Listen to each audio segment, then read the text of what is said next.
Mungkin ini yang paling gamblang, orang dikeroyok di masjid sampai meninggal.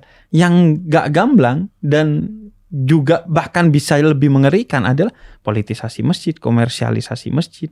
Yang itu bisa mengorbankan orang lebih besar kan. Politisasi masjid itu bisa mengorbankan bangsa ini gitu. Nah, itu yang seharusnya kita lakukan ketika masuk masjid. Kita kan melepaskan dorongan-dorongan nafsu, segala ketidaksucian dan hal-hal yang sifatnya duniawi. Tapi banyak orang yang justru menjadikan masjid sebagai ruang anarkisme. Entah itu anarkisme politik dan lain sebagainya. Ini masuk ketika sebuah tempat yang kita anggap paling aman di dunia gitu. Seharusnya. Kalau gini Om Ded, kalau masjid saja sudah tidak menjadi ruang aman bagi kita, maka kita harus mencari ruang aman di mana lagi. Kalau di rumah Tuhan ada manusia yang dilecehkan, terus kita mau ke rumah mana lagi gitu. Tapi bener gak Bib ada cerita bahwa maksudnya zaman dulu nih masjid itu juga dipakai buat tempat meeting pemerintahan di zaman dulu.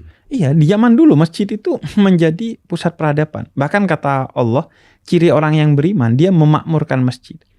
Bukan hanya secara ibadah-ibadah ritual, tapi juga strategi perang dibangun di sana.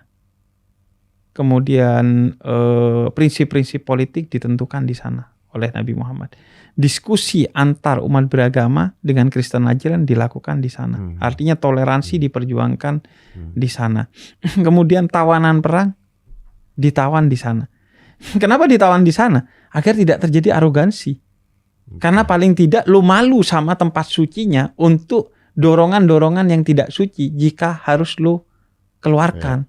Paling tidak masjid itu menjadi ruang aman, bukan hanya bagi tawanannya, juga bagi penawarnya agar tidak mengaktualisasikan arogansi karena lu menghormati paling tidak masjidnya. Kalau jadi tempat wisata boleh aja menjadi tempat wisata, artinya wisata religi buat orang healing, karena masalah mental itu bisa menjadi ancaman bagi jiwa manusia. Tapi gini ya Om Ded, pada prinsipnya jangan sampai mengganggu ibadah, jangan sampai melecehkan masjid itu.